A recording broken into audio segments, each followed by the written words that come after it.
Now we're going to talk about the filters that our V series has to offer for our IPL. Starting with our lowest wavelength, we have our 415, then 530, 570, 580, and 630. As you can see, they're all labeled. So 415 is going to be the shortest wavelength, and this is going to treat acne.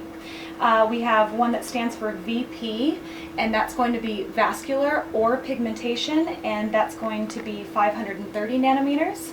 We have a hair removal at 570 nanometers.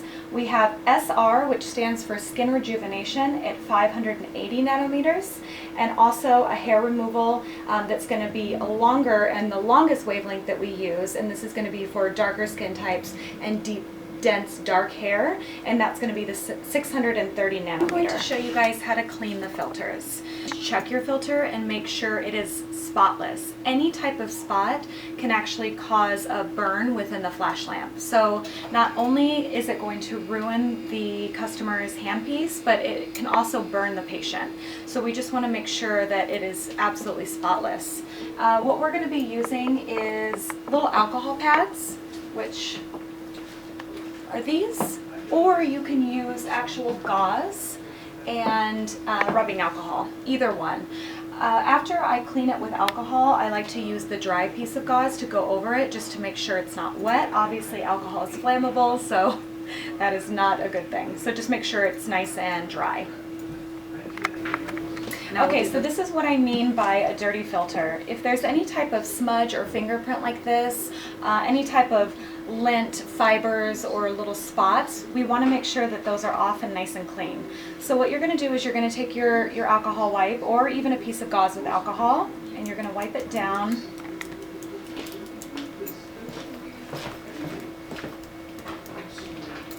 And just wipe until you know that it's nice and clean.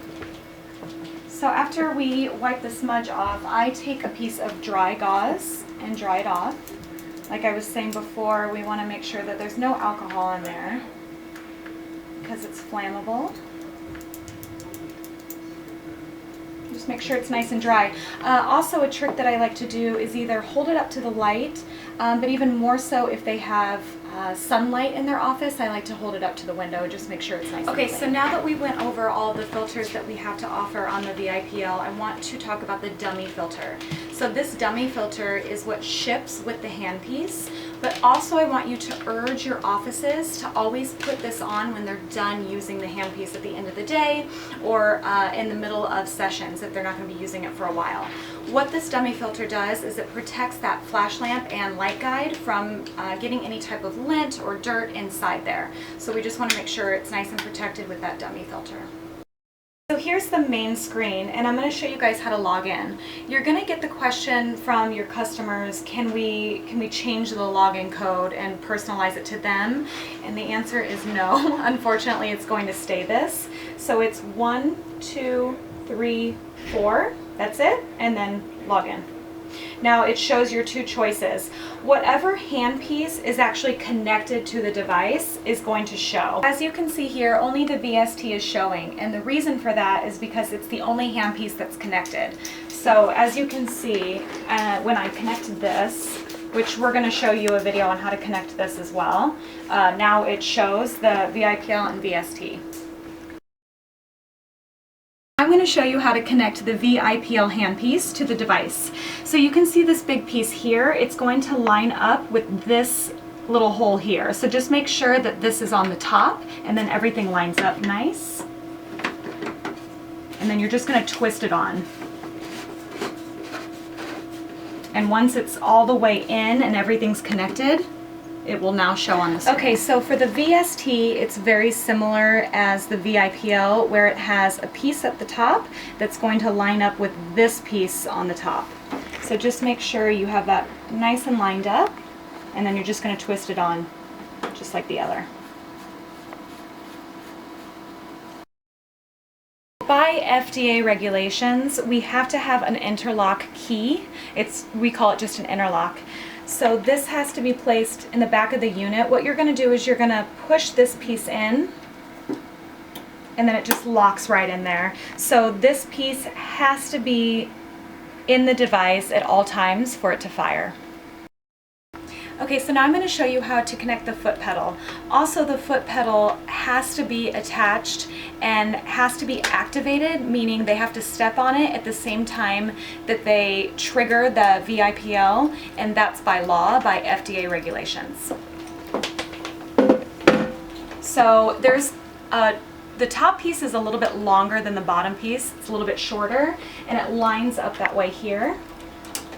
And then to make it stay and have it locked, we just twist both of these pieces on both sides until they're tight. Okay, so we want to make sure that the tube is in place, and then we're going to only use distilled water. That's very important. And we're going to pour it right inside here. We went ahead and clipped the bag up here so it makes it easier for you. Now I'm going to show you guys how to pack up your system, your V20 device. Just so you know, the actual hand pieces come in a separate box, not in the large one with the device. So what you're going to find inside the box, right down here we have the foot pedal, over here we have the water bag, right here we have the cradles, and then right over here we have the filters. So those are all the components that you're going to find, as well as your material, marketing material and instructions are going to be right here on the door. All right, so I'm going to show you how to actually put it in. You do want to save this bag. This needs to go over it. So if you can't do it, a girl in a dress, I'm going to have June show you the rest. So he actually used his foot to kind of pop it up. And then he's locking the wheels right here just to make sure it does not roll around. So really he was using his knee and his foot right down here to pop it up and roll it in. He's going to remove the ramp and he's going to place it right over here. Make sure that that ships with it. And then you're going to close up the door. He removed the interlock key. We're going to close up the door and then these just strap in. Okay, so I want to show you guys the new design of the filters. So right here, it actually reminds the operators to clean the filters every time. Amazing. Here are all your filters, and then this is where your interlock key goes, just right inside there. Also, we get a little soft cloth with it to clean the filters.